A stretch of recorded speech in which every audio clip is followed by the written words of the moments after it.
likes to, after he gets a blanket, he likes to just hit the ground running and just start. As soon as he comes back, he's going to say, hello, welcome to Double Issue. This is Daniel. I'm joined today by Quentin and our guest, Josh. Wow. So, get ready. This cereal is so gross. Welcome to Josh's ASMR cereal cast. Well, my plan is that the cereal will be gone in very shortly. Sorry, we're already begun. Oh, shit.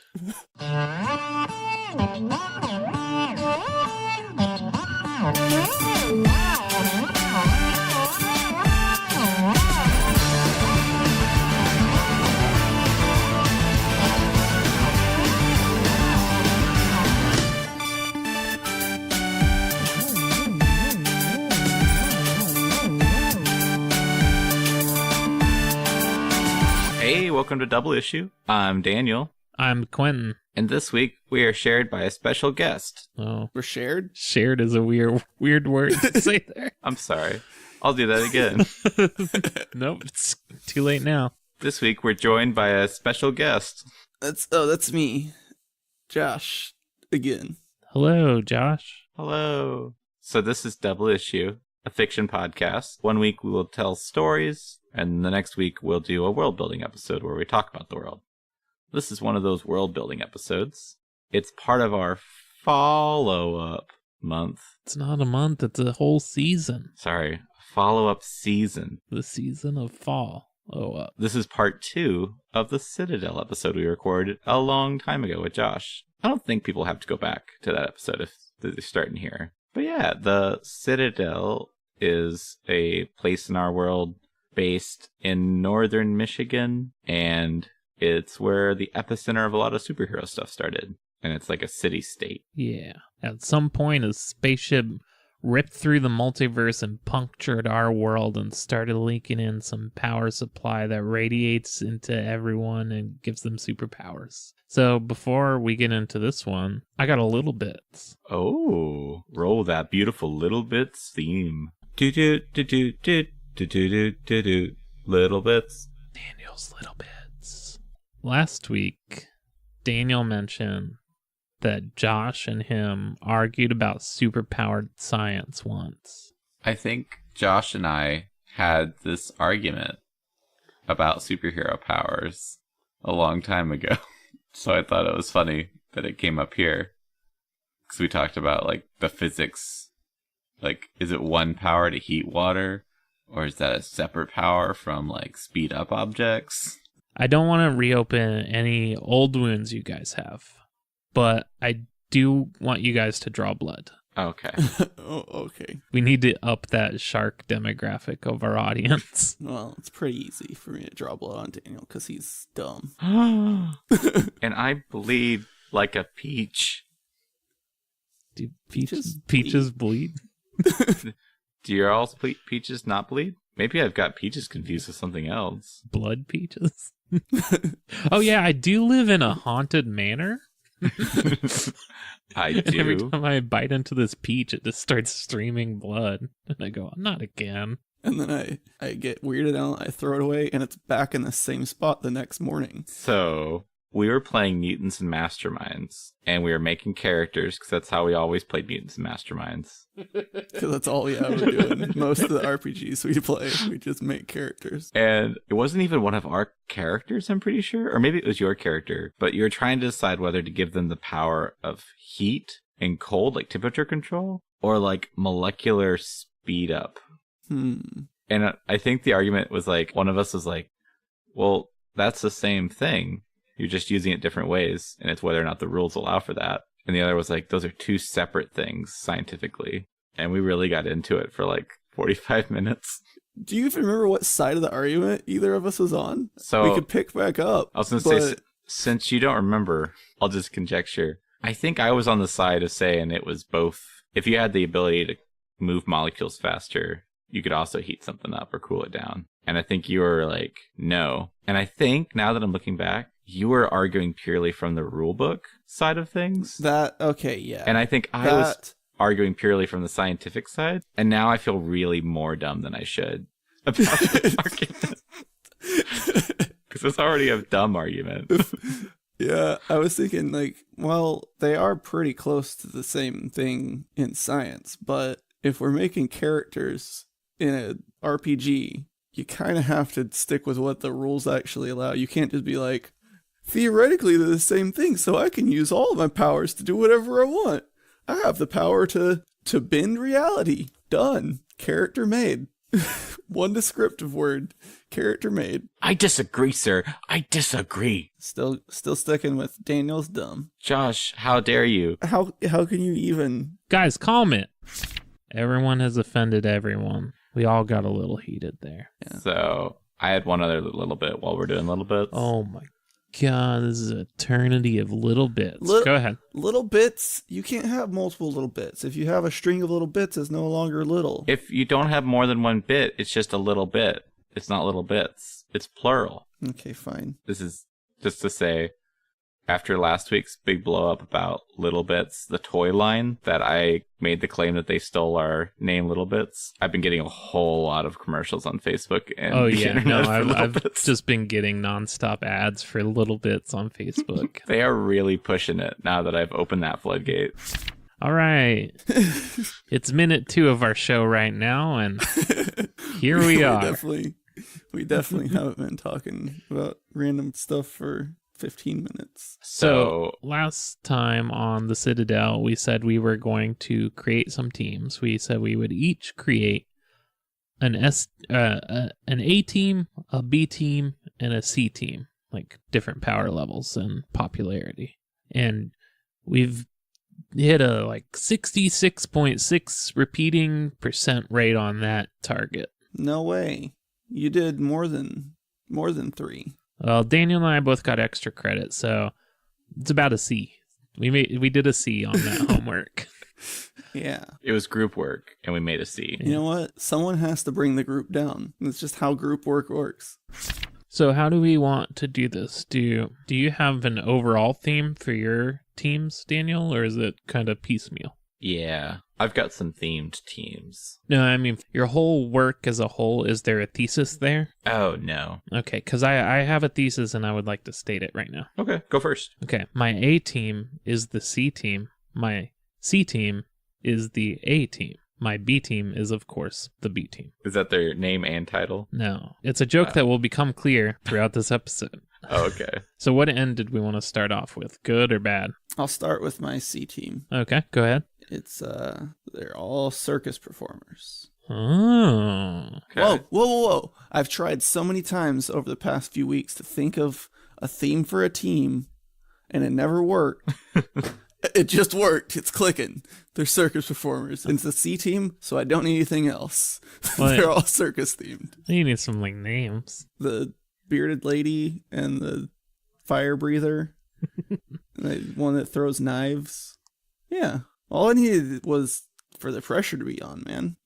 Homework done. Well, once we get up to the B and A teams, you gonna keep up? Probably not, because I could have used this idea for at least a B team. Well, I have a C team I would like to follow that up with that I think is pretty good. I've got the Deep Ones. Oh. Or colloquially, they're just called the Lakers. But they're all water-based heroes, and they protect the lakes. They're superpowered game You effing kidding me, Daniel? That's my A team. What? His A team is the C team. I kind of got what he was going with there. Oh. It's okay. Mine is like very detailed. Yours is a tag-along group that never gets anywhere because my team is doing the best work in the waters. No. Yeah, no, because that lines up very well. They're led by their leader, Troutmaster. He's a reverse mermaid, and he always wears fishing gear, and he's a master of fishing. That's it. There's Crab King. Crab King is a crab. With a crown. With a crown. He has all the powers of a crab with a crown. Like powerful chompers. Yeah. Okay. A water moccasin is a man-sized water moccasin snake. Okay. Manfish is like a creature from the Black Lagoon. So he's just like a fish person. Okay, but how is that different than Troutmaster? Troutmaster is like a straight up fish. So his eyes point up. Like, Okay. he's a literal fish with just legs. whereas manfish is at least man-shaped overall. Okay. He doesn't have any other powers. He's just good with underwater. Oh. And then there's Aqua Sage, and they can control water, kind of like a waterbender. Okay. But not good, not like a waterbender. You mean like the earthbenders from the movie version? I think that tracks. So where it's just like tiny pebbles that just get thrown at the enemies. Like if there was a fire near a source of water, they could help, but they're not good. Okay. Yeah. I've got 2 C teams. I'll go with my canonical one first. Okay. This is the A team. It's Canadian Strike Force, the Zone. Since Canada is right there, I thought we needed some representation from up north. Yeah. So these are all Canadian characters to show Canadian heritage. Z Zone. It would be Z Zone in America, but Z Zone up there. O Zone. It's got lightning powers. Nathan Zone. I don't have any powers or anything for him. I don't know what's going on. And End Zone. Perhaps football-related powers? But their names spell out the word zone. So if we want to flesh out Z Zone and Nathan Zone a little more, and probably End Zone as well. O Zone is just lightning powers. Oh, okay. Just zap. Is Nathan Zone just powerless? Is one of the other members his dad, and he's just made to go to work with them? I don't know. He could have a completely... Well, I was going to say he could have powers that don't fit into the theme, but his last name is Zone. But I don't know what powers fit into the theme, the Zone. Yeah, there aren't... It's really their names that are the theme. Yeah. So their powers could be whatever. Being in the zone is a state of mind. So it's not so much about the kind of power, but how you use it that puts you in the zone. He can somehow cause anyone to just stop doing what they're doing, but maybe only temporarily. Oh, he can take them out of the zone. Yeah. Okay. What if he controls their initiative? So it's like, I'm gonna beat up this old lady. And Zed Zone just zaps him. And he's like, I don't feel like doing anything but going to jail. No, Ozone would be the one that would zap them. I think Z Zone really is a distraction. Oh, okay. They just can like get someone out of the zone, and that's enough for other teammates to really seize the opportunity. So End Zone was probably, they got radiated with a football in hand. And they just got like massive gridiron skills. Like a powerful tackle. Is football like a Canadian thing? Oh. They play football a lot up there? Yeah, they can. I mean, football. But even so, he could still be into football. Yeah. Maybe that's what makes him weird up there. But yeah, that's what makes him stand out. I mean, America's full of irradiated football heroes, but in Canada... So maybe he has like a very heavy ball he throws at people, and he could tackle people and stuff like that. I don't know about Nathan Zone though. Nobody knows about Nathan Zone. Yeah, maybe he is just like a normal guy and nobody ever knows what's going on with him. He's got some power, but no one knows. So he's like, excuse me, everyone. Pardon me. Sorry, excuse me. Oh, his power is just to be unassuming. You could just sneak up to people. Yeah, like somehow he is helpful in any situation he's in, but in the most nondescript, unassuming way. If he says sorry, the person can't focus on them directly. That's too much like Zed Zone. Oh. Sorry. I don't think it's active. I don't think Nathan Zone is active. He just kind of fades into the background. Yeah. You ever watch Dirk Gently's Holistic Detective Agency? Pretty much Dirk Gently and the other holistic whatever people, essentially their powers boil down to like they just do stuff and it works out. Dirk's power is essentially to get people where they're supposed to be doing the things they're supposed to be doing. And to me, this Nathan Zone seems kind of in the same ballpark of just like, he does stuff and it works out, even if it seems like the most random thing that he's doing. No one understands what it is or how it works. He's just Nathan Zone. Yeah, that sounds good. That is Canadian Strike Force, the Zone. That's : the Zone. I like it. Okay. And I've got another C team that Josh helped me out with a little bit. This one is the hand. Ooh. The members are thumb, pointer, ringer, pinky, and the bird. All right. Yeah. What do they do? Oh, I don't know. They're the C team. Thumb is strongman. Pointer is like point leader. Oh, Ringer is maybe like a fast one. I don't know. Does that make sense? Like you could like round ringer people is up. usually like Is that what a ringer is? ringer is like someone who you don't think will be good at something, but then is really good at it. Yeah, fast person. They can't be good at anything. Look at that guy's muscles and look at that guy's leadership qualities. This guy can't do anything. Oh, he's real fast. I see. Sure. No, a ringer is an athlete or horse fraudulently substituted for another in a competition or event. Maybe the ringer is just a horse. And he's not allowed to be on the team, but he's there fraudulently. No one said horses couldn't not be on superhero teams. They've got a ringer. It's a horse. It's a fraudulent horse.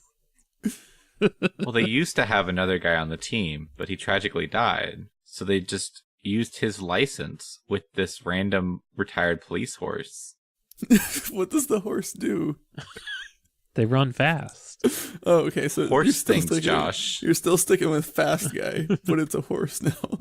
Horses are pretty fast. Man, what a ringer. The bird can just fly. The bird's obvious. Bird can fly. Okay. Sorry. But we didn't do Pinky. And then Pinky, kind of the dumb one. And then so that like Pinky can go, the bird, what are we doing tonight? And the bird can go, the same thing we do every night, Pinky. Fight crime. Okay. Is that their power? Their power is to be Pinky and the bird. I don't know, the tiny one? They could shrink down. Done. Oh, okay. All right, you said you got another small one? Yes. Yeah, I got another small one. I've got the Solar Sentinels. That's an entire team of people that want to be Amy Dangerous' sidekick. So they all dress like her, and they're all pretty much indistinguishable from her. They just have general Amy-like powers, but no one's exactly like her. They're just all kind of like weak versions. Yeah, because they got their powers from a dimensional rift, and Amy got her powers from a magic well in the middle of a magic desert. Yeah. So very different. But they are like just a glorified fan club. So they just show up all the time whenever she's fighting crime and try to show off. It's a super-powered fan club. Yeah. That's pretty good. All right, you just did one, so I'll go with my B team. The B team. I knew it. Man. The V team is Queen, capable of mind control. Honey, capable of creating a sticky substance to slow down foes. Killer, has a deadly sword, but the sword is also deadly to themselves. Oh. Hive can break apart into many tiny versions of themselves. And Bumble, this one is a little weird. Bumble can touch someone and then they blow up kind of like a puffer fish. Oh. Okay. It's quite a bit of silence after that one. Don't let Bumble touch you. You know how in every cartoon where a puffer fish doesn't know it's going to become a puffer fish? Oh, yeah. It's Just like, like oh, no. surprised, and it's just... Yeah, they have that power on touch. Oh. I think maybe sometimes they use it on themselves if they're like falling from a great height. No injury. Bloop. They can blueberry. They can blueberry themselves. Yeah. Like Violet. Yeah. Oh, and they have a team manager because I figure most teams that want to move up in the rankings have someone that's managing like the PR and different stuff like that. So they have a keeper. No. The manager is naturally a WASP, a white Anglo-Saxon Protestant, because most manager jobs tend to go to those people, even though they may not be the best qualified. Wow. Way to bring politics into this, my good Christian podcast. Your good white Politics. Anglo-Saxon Protestant podcast. Politics. It's really good, Josh. So yeah. I wish that I'd made that joke first. But yeah, that's any questions on those characters? No, I like it. I like all of them. Yeah. Quite a bit. I want a scene where Bumble goes into a really crowded coffee shop and they call his name and he's like, oh, excuse me, pardon me, excuse me. And as he turns around, everyone's just exploded. Where did they go? Well, exploded might be too violent of a word. Yeah, they don't explode. They don't pop. Jeez, Daniel, you thought he was a murderer. They just balloon up. I had a very different thought about them. No, they just So they're just all they just puff puffed up. up, They just not blown up.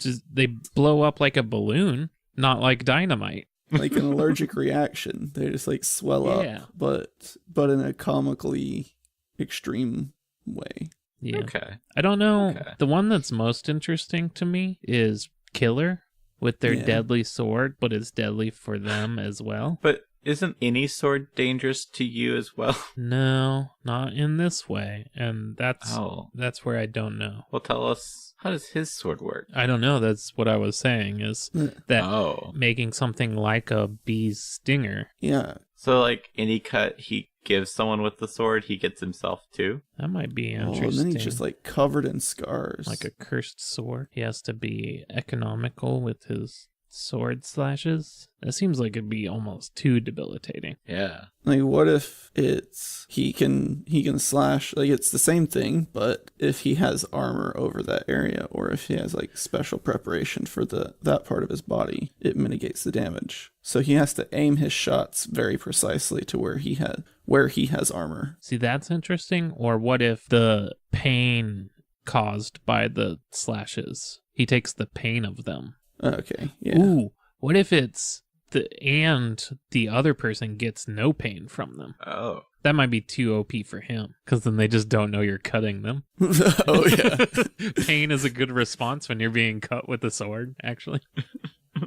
But yeah, if he has the pain Yeah. and this somehow, I still like the idea that he's covered in scars, so he has to somehow get scarred by it. 10% of the slash, 100% of the pain. Yeah. It's like he's covered in paper cuts that are super painful. Yeah, I don't know. One of those sounds pretty good for him, though. You got a B team, Josh? I'm thinking circus performers. Ooh, that's pretty good.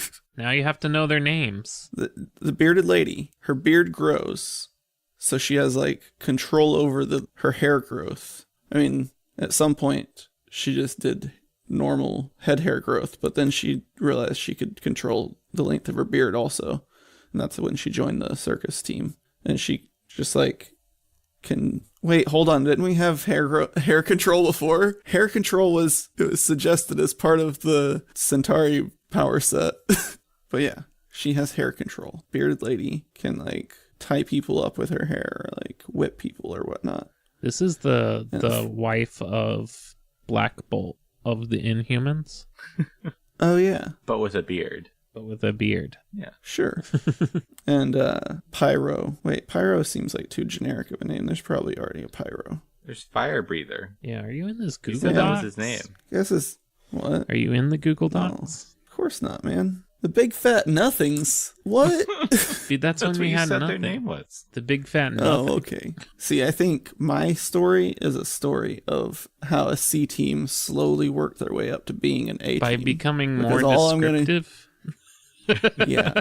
They didn't Because do all I'm gonna anything. We just do- learned more about them. All I'm going to do is incrementally add more detail to the circus performers. They got like social media marketer. They got some better branding. Got a toy Oh, line. and thank you for whoever added the clown. That A makes clown. sense. That's A clown. Yeah, the other That's ones are like specific. the bearded lady, the fire breather, the one that throws knives, a clown. A clown. every mission. It's a different clown, so it's just a clown. That's really how they excelled in the ranks. They just diversified. The clown Wait. is whatever hero wants to join for that week can put on clown makeup and join. Yeah. That's how they're so What if- versatile. The actual member of their team is a clown car, and it can just store an infinite number of superhero people inside the car. No. And it drives up to a crime scene and just shoots out like 3 clowns. You say a member of their So- team is a clown car? Yeah, it is the clown car, but everyone assumes it's whatever clown comes out of it. Well, No. you're gonna like one of my That's so heroes for the bad. A team. Anyway, no, it's not a clown car, man. Clown car. Stop typing that. Okay. But yeah, I like the idea of it's just whatever hero wants to put on clown makeup and join them. That's how they increase their network and their people aware of them just by. Did you see when what's her name guest fought with the the circus team. That was a pretty good fight. Yeah, man, the one that throws knives, like, totally got some good shots in that day. Yeah. So it's just like they bring in fans of other superheroes by having guest spots. If you like these rescues, smash that subscribe button. Yeah. Hit that like. Yeah. So what else? The clown guest, bearded lady. Fire breather. I think they I want to say they need accelerant, like a typical fire breather, but that's not really a superpower if they are just like a typical fire breather. So what if they just shoot gas? Like they just always can shoot out a flammable okay, liquid. so they don't need accelerant, they need an ignition source. Yeah. So like they're Okay. just always breathing out flammable gas. That's where the juggler Okay. comes in, because the juggler can juggle any item, Okay. and one of them can be fireball and light up their breath. I think the juggler is the one that throws knives. Like I don't want the team to be too big. It's 3 people plus a guest, and maybe the ringleader, the ringmaster. What is it? What is his name? Ringleader. PT Is it ringleader? PT Barnum. Yeah, like the guy in the That's center his name. ring, the announcer. PT Barnum. Yeah. So the juggler can materialize any object in an arc from one hand to the other. That's as long as the object lasts. But I'm guessing he can throw sideways. So No, it, like boomerangs. He's got to like limbo under people in order to knife them. That's bad. Well, I was thinking he's pretty much Hawkeye with knives. Oh, okay. But I also like the idea that, Materialize objects that boomerang back to him. yeah, He was the boomerang for a bit, yeah. and then he joined Like, he was- the Big Fat Nothings. It's not the big fat nothings. That's what they were when they were the C team. And then as they became the B team, that's when they really developed their circus identity. There was a competing circus-themed superhero group, and they stole their licensure papers at the DMV and wrote in Big Fat Nothings. And there's like a wait for how long it takes before you can change that after you get it. So they had to be that for a little bit. The one that throws knives, what if they can juggle anything? They juggle the team. So they're juggling the other 3 heroes, and then they juggle themselves into like a juggle attack, a juggle-based formation. It checks out. Yeah, sounds good to me. Sure. All right, we got Daniel's B team now. So you did a B team. Quentin, you're not going to believe this, My but team is all Hornets. I did a beetle team. So my team is Ultra Hive, and they're a Sentai group. So they're all like powered up heroes with armor. They're big bad But it's all, Beetleborg. yeah, but they're all people born that look like beetles. So they all just have beetle powers. Oh, wait, But this company, Ultra Hive, hires those people who wouldn't usually get work because they're like horrifying, and gives them a couple of like extra items to make them a little more super. And they're just like super highly trained. oh, so they're like monsters. Yeah, so they're all like literal beetle people. Okay, But because they dress up like they're Kamen Rider knockoffs. I believe it's Common Rider. Oh, Kamen Rider. I don't want you to get laughed at by the Common Rider enthusiasts. But people are always like, I want to know what they look like underneath that mask. Surprise, it's not a mask. Ooh. They go, my identity is secret to keep those around me safe. But I promise I'm perfectly normal looking and human. Yes, I'm definitely normal. It's like the Ninja Turtles. Yeah, but they hide in plain sight. So the team itself is actually really big, but like there's star players that really come out all the time. How do they find that many Beetle people? Is it all Beetle themed or different themes? It's all beetle theme. Oh, so there's just a ton of Beetle people. Yeah, for whatever reason, there's just a good number of beetle people. Okay. So it's a Red Stag, master of like blades in combat. Rhino Black, super strong Rhino Beetle. The Weevil Wizard, and they got like generic wizard powers, but generic wizard powers from a Power Rangers movie. So like lightning bolts and jump really high. Lady Legion, and it's just thousands of sentient ladybugs. And Scarab Hunter. There's a big scarab beetle that fights with like bows and chain weapons. Okay. Yeah. Cool. Yeah. I like that team. Why are you always making Power Rangers teams, though? This isn't Power Rangers. This is Kamen Rider. You Yeah, just get it uncultured right. swine. It's Big Bag Beetleborgs, Josh. Oh, yeah. This isn't some VR Troopers knockoff. Yeah. This is some Big Bad Beetleborgs knockoff. Oh, but part of their deal is not any one of them is all that good. Like, they wouldn't be a B team by themselves, but they can call on, like, a legion of other Beetle people who have been all trained highly, take care of problems. And that's what pushes them up is teamwork. I really and like friendship. these guys. Yeah. I think they're good. I could just see them all in my head. Like, I could see them, like, yelling over their communicator and another beetle showing up, like, yeah, I got you. Their giant beetle-shaped Megazord thing comes flying in, and, like, 20 more pop out. And they're like, yeah, let's do this. There's your clown car. Yeah. Is clown beetle a thing? Clown beetle. The Hysteridae is a family of beetles known as the clown beetles, or hyster beetles. This very diverse group of beetles contains 3,900 species found worldwide. Beetles are ridiculous. There's so many beetles in the world. Bugs are ridiculous. Yeah. Oh, man. So, clown beetles, when they're born, like, hold on to their mother's back. So there'll just be like 20 or 30 of them back there. And then whenever they're large enough, I guess they just pop off. None of these clown beetles look like clowns. Yeah. No. This is back when they named it. Clowns weren't really what they are today. They were much sadder. Yeah, they were just like the local butcher or whatever. Oh. Just normal everyday people. Normal, everyday people. Who wants to do their A-team first? I think you're up. Well, I mean, my A team is going to be, at best, a B team. So. Okay.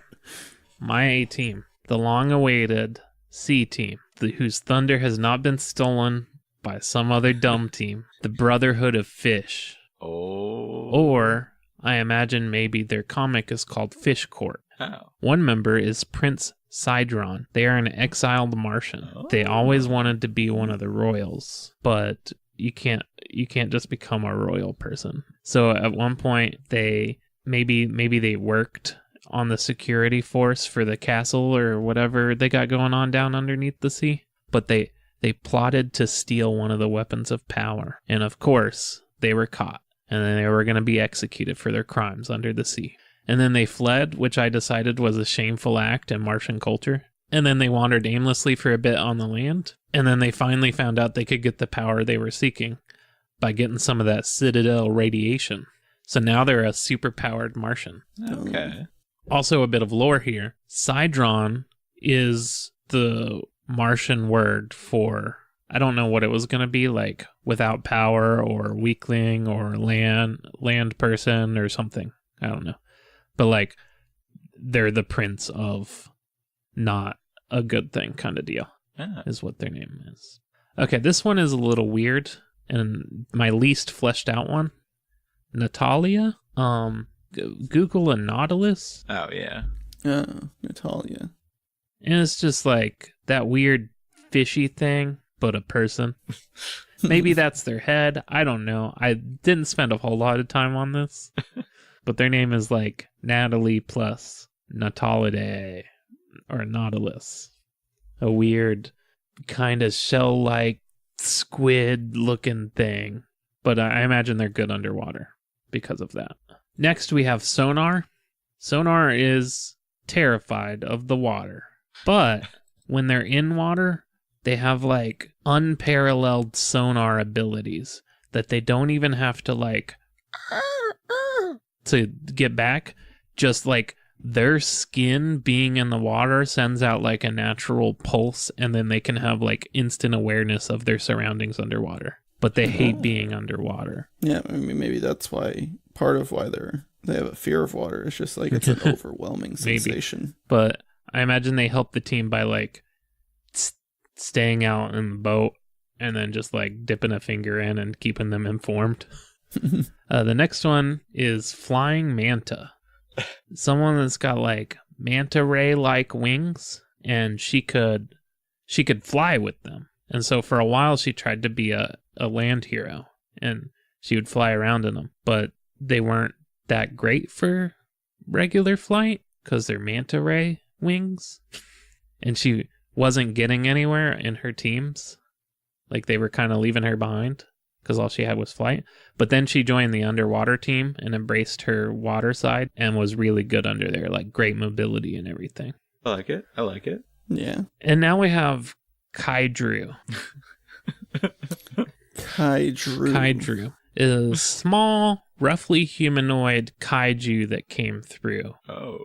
Can they be trusted? So far, they seem to be all right. So it's like Godzilla in a necktie? Yeah, like a tiny Godzilla. Person Godzilla. I think maybe they can't speak English, but maybe the Martian made some sort of like permanent mind connection with them to communicate for them or something like that. But kaiju. His name is Drew. Yeah.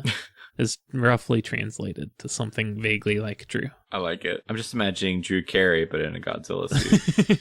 Got like the glasses. Like, hey guys, what's up? Whose line is it anyway, right? Whoa, whoa. The price is right. I got one more member. Okay. And they are Mark Twain. Is he in a steamboat?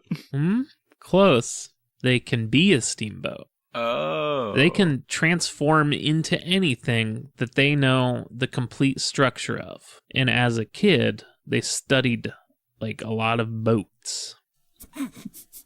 So like they were just real into boats as a kid. So, you know, like a book about boats, they would like read all the diagrams and everything. And so they mainly to help out the team, they turn into like a boat or maybe a submarine occasionally. But they've got to study like a long time to do those complex ones. Like they can easily turn into like a cup. Yeah. Cups are pretty simple. Yeah. But yeah, that's my team. All right. Fish Court. Josh, do you have an update on your team? I've been adding to the document, trying to organize the like what happened with this team in chronological order, and still don't like that.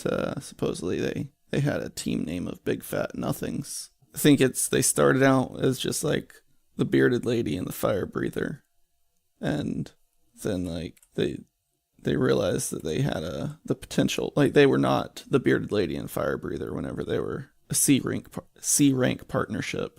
It was like noxious breath and tentacles or something like that. And then they realized they had potential for like a circus theme, and they found the boomerang joined them and rebranded as the juggler / knife thrower, and then they started having their guest heroes in clown makeup. So I want to mention on the juggler, they probably the juggler is their more normal times, but sometimes they're feeling edgy, and that's when they bring out the knife thrower costume. Yeah. It's like depends on how lethal you need to be, how forceful.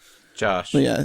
What about a character that's called Big Top, and they like either turn into a giant tent to cover and smother their enemies, or they're just a big guy? I'm gonna stop you right there because I was gonna add names as they progress through ranks, and that was gonna be their supposed A rank name is just the Big Top. Oh, that's the team name? The team name is the Big Top. Oh, okay. The Big Show is the name of a wrestler. That is the name of a wrestler, Quinn. Yeah. I'm thinking they hired on the ringleader as like their publicist before they started getting clown guests. And that's when they really took on like the full circus persona and rebranded as the Big Top. Now, sorry, stop me if you've heard this one. But here's a suggestion for a character. Tube Top Top Tent. I think I have heard that. No, what? Top 10 Tube Top Tent Tops. Tube Tent Tops. Tube Top Top Tent. Okay, well. No. You know, I said stop me if you've heard that one, and you stopped me. Okay. I do like the character that is the big tent, that is just a big tent. Yeah, but we don't need inanimate heroes. I guess, if Mark Twain studied a tent long enough, they could become the big tent. He's the guest. He guests as the clown. The clown and he turns into a tent. No one even knows it's Mark Twain because he's turning into a tent. So yeah, I don't think I've added much to them except the chronology of how the team developed. Like who entered the team at what point. And the ringleader is totally just their publicist. He's not ever in the field. But he does make his association with them known because he's also publicizing himself as a hero publicist. I like it. Well, I need some help with the name on my S level team. I've got 2 competing names. What are you talking about, S level? A or S, whichever. It's A level. Okay, sorry. That makes more sense anyway. One of the suggestions we floated was taking some of our best heroes and making the S team for the Citadel out of them. Oh, yeah. Yeah, so my A level team, I'm trying to decide which name I like better, but they're either the Brimstone Bureau or the Nightshade Order. I feel like Nightshade Order is something I've heard before. Oh, really? Let me look it up. Yeah, Google that. Because I like Nightshade Order, but I was trying to go for something like Hellfire Club, but I know that's a thing. Well, it doesn't seem to be an exact thing. Does either of those names strike you guys as a good thing?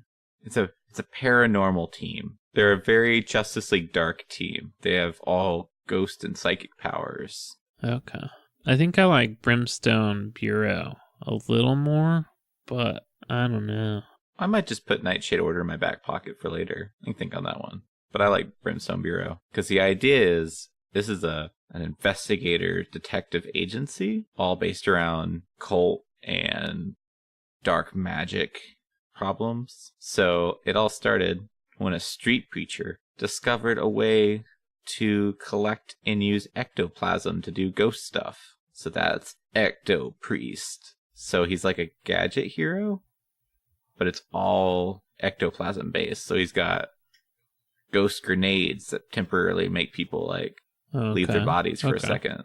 He's got like a thing that will let him walk through walls and Does he got like a canister of like flubber? Yeah. Like he's just got like a canister on his back all the time. Okay. There's Geist, and that's just a ghost. And I think in the comics it switches out who that is. Why not just name him Ghost? Because Geist is like got a cool ring to it. Geist is a ghost heist, which is actually just murder. Yeah, you steal someone's ghost. Ghost heist. A murder of taking this ghost out of your body. Sorry, go ahead. Geist is kind of like Moon Knight, and so every couple of like years it'll switch out to be like kind of a new character with a new background, but they all have kind of similar power sets, and they're all kind of like tragic anti-hero characters. But then there's Horace Junker, and he's a private third eye. Junker. Yeah, but everyone gets it wrong and calls him Junker. Yeah. And he gets mad about it because he's like a Sam Stone type. He's like a hard-boiled detective, kind of a Constantine stand-in. But the difference here is his mom was a witch, and so he has some just regular latent psychic abilities, but he can't necessarily use them directly. But he's just so smart and so crafty that he can get out of stuff. So he has like a general protection, but he can't really like use magic directly. Okay. Then there's Seraph, and that's just a cursed angel that's on Earth. So they're kind of a bruiser type. So they can fly around and ignite into fire. Oh. But so they could do normal do. angel things. Yeah, just normal angel things. Fly around, ignite into fire. Yeah. They've got like a bunch of wings. A bunch. Yeah. At least 4. Majestic is the prodigy of the 2 most famous magicians who disappeared mysteriously in the night. And they are just really good with like regular magician magic, but they make it all real. You said prodigy, but did you mean like progeny? Like their child or was taught by them or what? It's their child, but also taught by them. So both. Yeah, it could be. It's their progeny who happens to be a prodigy. Yeah. But their prodigy is a weird wording. It's because I messed the word up. That's fine. Okay. I just wanted to know. You Danieled it, but did you mean like they were both. just like taught by them, or it was because you said the 2 of them, so it made it seem like it was their child. But I wasn't sure. They were taught by them, so they're not the child, but also offspring. But also their child. Okay. So they're their child first. Put that first, not they were taught by them first. But all they have to go on to discover the murder is their legal guardian, a 7-foot tall rabbit. that lives in a hat. How did that go down legally? It's a weird world, man. The rabbit is like a person, so they've got intelligence. Yeah, I mean they've got all the legal rights of a person. But Right. like, was it in their will? Like, this is your godfather, Yeah. the rabbit in the hat. If anything happens to us, Should anything happen to us, open this haberdashery box, pull the hat out, tap it 3 times with a wand, and pull the rabbit out, and they'll take over. Do you think the rabbit and the child had to go to the morgue to identify the bodies, and then the rabbit went, "What's up, Doc?" I kind of thought the rabbit would just never say anything except for like make the munchy sounds that rabbits make and just stare menacingly with their bright red eyes. This is Donnie Darko. Donnie Darko's 7-foot rabbit. Yeah. But he's like a bright white rabbit because it's magic. And he's not a guy in a suit. He just is a rabbit. Hold on, you think the rabbit from Donnie Darko is a guy in a suit? Yeah. In S. Darko, Okay. it's explained that I haven't seen S. Darko. Also, that another person using the Tesseract is actually what Frank is in the original Darko movie. Oh. So, still unclear whether it's a person in a suit or not. Oh. Continue. The last character in the Brimstone Bureau is the Horror. And the Horror... Is that not the 7-foot rabbit? No, the 7-foot rabbit's Okay. just his own thing. He doesn't help fight crime. I'm my own thing. David S. Pumpkins. The Horror is the prodigy. Did I say it right? What? No. Progeny? Progeny. The Horror is the prodigy. No, I'm just going to say kid. Yeah, thank you. The Majestic. God, my tongue. No. The Horror is the kid of an elder god that fell to earth, and it like took over a small, East Coast town, and the Brimstone Bureau went out, and instead of killing it, they reformed the Horror, and now it's like a teenage kid, and they're just kind of weird, but they have all the powers of like dream-eating monstrosities. So the Horror can like turn your fears into reality. So it's sort of like the Scarecrow, but it's real. I mean, I imagine the Horror would be pretty scary to me, but why would it be effective on anyone else, putting bats in people's hair? It's mostly to the person. Oh, okay. afraid You of said it. it turns your dreams into reality, like your nightmares into reality. I thought it was a very specific, like, it turns Quentin's nightmares into reality. I was like, that's very specific and weird, Daniel. I think putting bats into people's hairs, if that was his only power, that would still... That would be good. I don't know if it would rank on the level of the Horror. Yeah. No. I mean, he It just would got just to the be name first. Batman. Yeah, it would be Batman. People would call him... Batsman. Hair Batman. Just hairy Batman. the Bat Barber. Ooh. The Batber? No. Oh, but so in a fight, the Horror would be like, oh, you're scared of spiders? You are now covered in spiders. Oh, cuz. You're scared of like a weird child? There is now lots of weird children around you. But they're like, they can actually do stuff to you. So they've just got like a very narrow version of Zed Zone's power. Yeah. Yeah. But yeah, and they're just a baby. I mean, they're just a couple 100 years old, so they've got time to grow. A couple hundred? Yeah, I mean, they're an elder god's kid, so that's pretty young. They're just now hitting their teenage years. What were they doing for the first 100 Falling years? through space. Flying through space. Yeah. Oh, okay. They were just a piece of space poo. I thought you were saying like a couple 100 years of being on Earth. Oh, no. One thing, just as an image thing, everyone, has their costumes, but the Horror just looks like a kid with, like, black sweatpants and a black sweater on. And they're like, are you going to put on a costume? And they do the thing, like, from Beetlejuice, where, like, they do weird stuff to their head, but it's just, like, tentacles come out of their mouth or something weird. It's just gross. It's just okay, that works. Horace just puts on like a very thin domino mask and just, that should protect my identity. Yeah. That's it.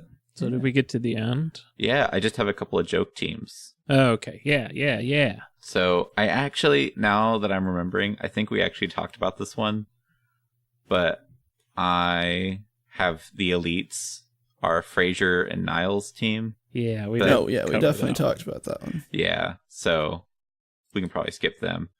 I just had the one concept I had for them is they're actually like maybe the absolute lowest ranking heroes, and they're always trying to get up to the next rank, and they just bicker so much they don't. So they're like elitists who are not elite. Yeah. And they like make it known to everyone else that they think they're the best and everyone else sucks, but they never actually show off their power. So everyone's like, I don't think you are any better. And you don't know what their powers are. I mean, if they ever use their powers, we might. All right, I've got my one last team, and surprise, it's a villain team. Oh. Right? There's a Yeah, twist. you didn't say these had to be all heroes. This is man. the Dropouts. You did steal this idea from me. What? You actually did. Is this like an idea you said on the podcast? I don't know if it was on the podcast or This- just to you, but there This was seems the idea. familiar. Like they weren't villains. They were more anti-heroes, but I guess you've used it canonically as Well, we could just stop and not read it. it's nope. This could be not- something different. Daniel it's already not did canon it. until he says it, and you edit it, and you post it. But yeah, no, I had the Dropouts as like just kind of like bad kids, but still a superhero team. Like they flunked out of the school, but they joined together. Oh, well, that's even better. Yeah, they're just like edgy teens. Yeah. Well, But that's good. you can call this one Yeah, give me a new name. Expulsion or the Expelled or something like that. The Expelled, because it's easier for me to say with my weird lisp mouth. Explosion. That's what I was going to say. These are the ones that were forced out, not the ones that just... Yeah, so the Expelled are all disgraced Citadel Academy dropouts turned villain. They all wear weird British school uniforms that weren't part of the Citadel Academy uniforms. They're just weird, so they all look like AC/DC members, and they're led by an ex-teacher who got kicked out for ethics violations. And the teacher, he might actually be like an A-level here, like villain, but all the students are like D-level. Like they can barely do a power. They're just bad. So it's Professor Payne leading the group, and he's joined by Pigtails. She's got deadly pigtails that she just whips around. So the bearded lady. No. Hers are Thief! very... Thief! Hers are only a foot long. Stop thief. Okay. She's got to be right on you to cut you with her pigtails. She's got like knives tied in her pigtails. She often has cuts and scars on her shoulders. I guess I am a thief though, because my next two are linebacker and nose guard. But they're not good at football. They actually got kicked off the team. They just have the jackets. And they're just sort of stronger guys. But that's all their powers are. And then the last one's Freezer Pack. He can make anything as cold as a freezer pack in your lunchbox. Wow. Yeah. All And of those are terrible. There's like, 100 more, because every single time they come out, there's like 6 new ones. But they're all that bad. And they're just there for that one issue before they drop off. It's like this disgraced teacher is running his own school, Yeah. but the only attendees are students who are just really, really bad. Yeah. So it's sort of like this universe's version of Hive from DC Comics, but they're bad. And he's bad at teaching them. So it's more like if Count Olaf tried to start his own school in a series of unfortunate events for people as good as he is at being villains. So What it's are you just... talking about? Count Olaf is good at being a villain. He doesn't get results. Not like his But girlfriend. he's very persistent, and adults don't know that he's doing it. Yeah. If he were good at being a villain, he'd have the Baudelaire fortune. Yeah. He's I guess. technically good at his skill set, but he's bad at working in a team. So he's never going to get it. You ain't never gonna get it. He somehow goes unnoticed, though. Yeah, that's his one good power. If he was a little smarter, he could also get the job done. Okay. He's a very good actor, Josh. I mean, he's also killed a lot of people Yeah. in his pursuit. So, depending on what his intentions are, he's good at killing people and getting away with it. Anyway. Like all the scenes are like, meanwhile, at the expelled academy, and they're just not learning anything. Just sitting around like broken desk. And they're, what is that name? And they're always watching that Ben Stein documentary, Expelled. Oh, one of the other like adult heroes or adult villains that works with them is a guy that's a TV who's on a cart. That's it. He just is supposed to be the TV they watch for educational videos. And he tries to like, you guys would be better villains if he did this instead. He's a guy stuck in a TV. He is a TV. What if it like looks like it's someone teleconferencing? Yeah. But it is the TV just expressing itself in a way that it looks like it's just a guy teleconferencing. Yeah. Why does every team have to have an inanimate object as a member of the team? Because that's the Citadel, yo. Josh, I feel like you're being very rude to the robot members of our robot or superhero society, like broadband and dial-up. If you want to say he's a robot, that's fine. But you said he's a TV. There's a difference. This one's a TV that was irradiated with that Citadel glow. Yeah. The Citadel. Well, I guess it works on Martians. It can work on a TV. Guys, you remember that one Jim Carrey movie? Cable Man? Yeah, that one. That mask was radiated by the Citadel. Oh, The Mask. Yeah, Son of Mask. That was a good movie, right? Yeah, with Jamie Kennedy. Yeah. All right. So I just want to clarify that my circus team probably never actually A rank. But, like, as far as power and effectiveness as a hero group, not A rank.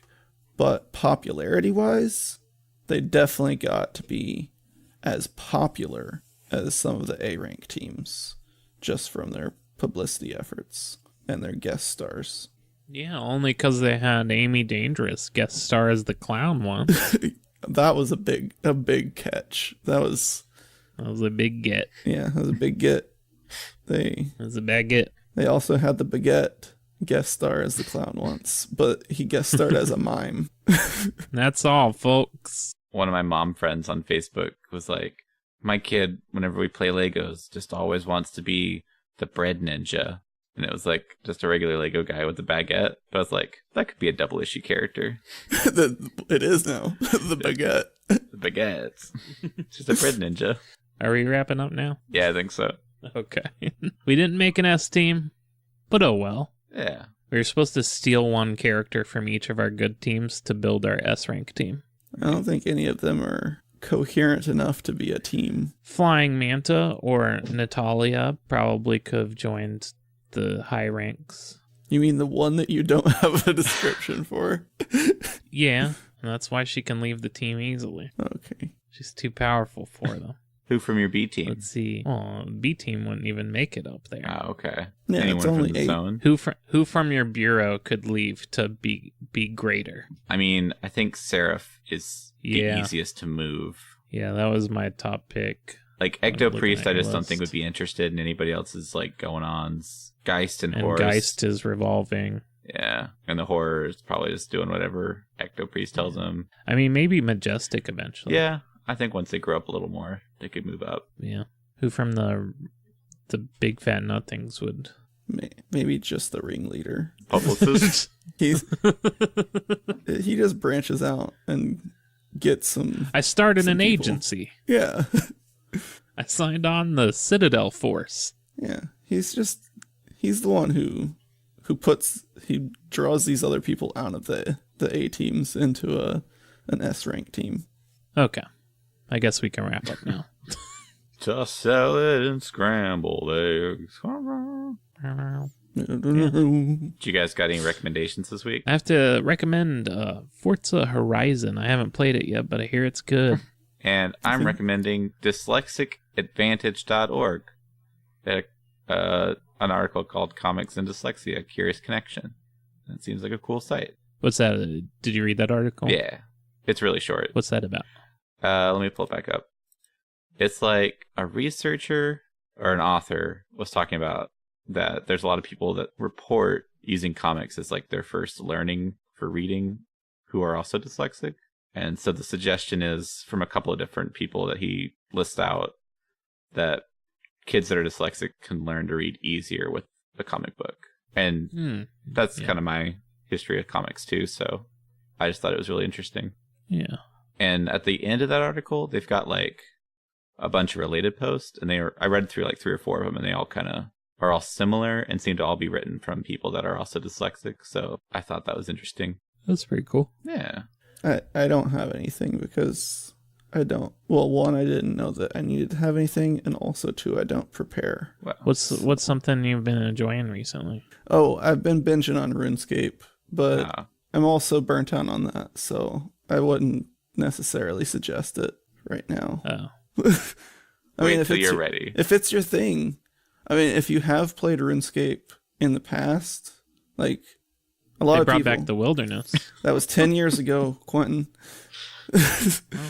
If you have played like a long time ago, it's worth revisiting because so much has changed. But don't invest more than a month in it because it's a very grindy game. So yeah, that's my suggestion. Play some video games from your childhood because they might be worth the nostalgia for a month or so. Yeah, and maybe they've brought back the wilderness. Yeah. If you've been gone for over 10 years, then I've got news for you. The wilderness is back. The wilderness was gone for a significantly smaller portion of its history than the time that it's been back for. It was a big deal, Josh. Okay. Our show art is by Lisa Prather. Find her on Instagram.com/Lisa Prather Art or LisaPratherArt.com. You can email us at doubleissueshow@gmail.com. Remember, if you've got any fan creations of any sort, drawing, story, rap, song, whatever you can think of double issue related, send it on in and you have a chance to win a pumpkin wrapper Funko Pop. Oh yeah, I saw those. Yeah. They're pretty cool. Pumpkin wrapper. You can... Hey, it's my turn. I'm sorry. Back off. I'm introducing your Twitters. Daniel has a Twitter. It's Gwair on Twitter. It's GYWAIR. And Quentin has a Twitter. It's Quentin Pongratz because he's unoriginal and just used his name. And easier to find than me. Probably much easier to find, yeah. So yeah, Gwair on Twitter. Quentin Pongratz on Twitter. They got some cool stuff over there. Yeah. And then we got a website, Twitter, Facebook, WordPress, Discord. We put all the stories that we write and talk about as blog posts on the WordPress. So if you don't like listening to stories, you can read the stories on your own time. The song is Freeharmonics by Freeharmonics Orchestra, used and shared under their Creative Commons license. Yeah. And what's the prompt for next week, guys? Next week, we're doing sequels to 2 different stories. Daniel has the sequel to Bison and Wisp issue 1. And I've got the sequel to Tabula Rasa, or Blank Slate, the one that introduces the character of Michonne. Not introduces, but it shows his origin, I guess. Yeah. But yeah. Which I still think is really funny. Yeah, it is really because funny. Of our last story. Because of spoilers for Josh. So we won't say them here. Yep. Oh. It's good. Okay. Okay.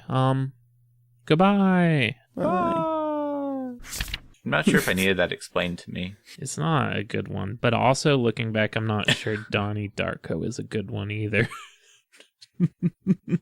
I would make the claim that Donnie Darko itself is a good film. I think people elevated it to a status where we expect more from it, like post watching it, than what it's worth. Like maybe from the perspective of like filmmaking and cinematic quality, Oh, I just meant like the first time I watched it, I was like, that was a pretty cool movie. Well, yeah. But plot-wise, it makes no damn sense. It makes sense. Also, I don't know. I've watched other movies that Guy has made, the director. They're also just, I don't know. They're out, like, I don't want to say out there. I think they're bad. Oh. I think they're bad and What else out do you there. do? I really want to rewatch the button though. Is that what it is? The button or the box? I don't remember. Where people can like kill Yeah, you somebody. could press a button and somewhere someone dies, but you get $1 million or something. But then you go to a library and there's like flooding. It gets weird, y'all. I don't think I ever saw And that then one. Southland Tales.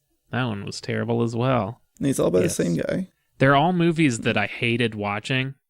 And then I'm like, you know what? I'm still thinking about that every once in a while. Maybe I should rewatch it. And then I have to like punch myself. Don't rewatch that. That's Don't kind do of it. how I feel watching some David Lynch films, like Eraserhead. The whole time I watched Eraserhead, I was like, I don't like this. But I still think about it like daily. Yeah. So I don't know if I can say it's bad. Yeah. I don't know if it being thought-provoking is what makes it a good movie, but at least it was thought-provoking, I guess. I would argue it makes it good art. I'm not saying that makes it a good movie. I don't even know if it makes it good art, but I do think I don't think we need to put the word good on it in Well, order for it, because like things can stick in your mind and affect you long after they're done, and we don't have to call them good in any way. I meant good as a qualifier for like important or like achieved its goals successfully. Like if we're just ranking art, there's art that just like really stays with you and makes you think in the ways that the art wanted you to think, and I think that's good. Yeah, I think it's good for it to be that, but I think that's like a very personal, subjective thing, which clashes with the word ranking and the word good, I would think. It is effective art. Like I'm See, when I use good and bad, I'm meaning like giant dartboards that I throw those terms at, not like level 1, level 2, level 3, or like something like that. Yeah, I don't know. I just don't want to label things as effective art or good art or whatever art because they stuck in my mind. I think I would just say the word thought-provoking and like Impactful. maybe depending. Oh, you on don't want impactful. You have to use laxatives for that. But like It Follows, I still think about a lot. Yeah. Just like, what's going on in that world? Is this still following how that rules work? Is it? It's a pretty bad one. I don't know, but I don't think it was bad. I disagree with that assessment of our group that watched it. I don't know. What about not good? I wouldn't say it was good, but I wouldn't say it was bad. Okay. That's fair. But it might be good. I haven't rewatched it, but it has stuck in my mind. Yeah. Anyway. And then they had a 15-minute tangent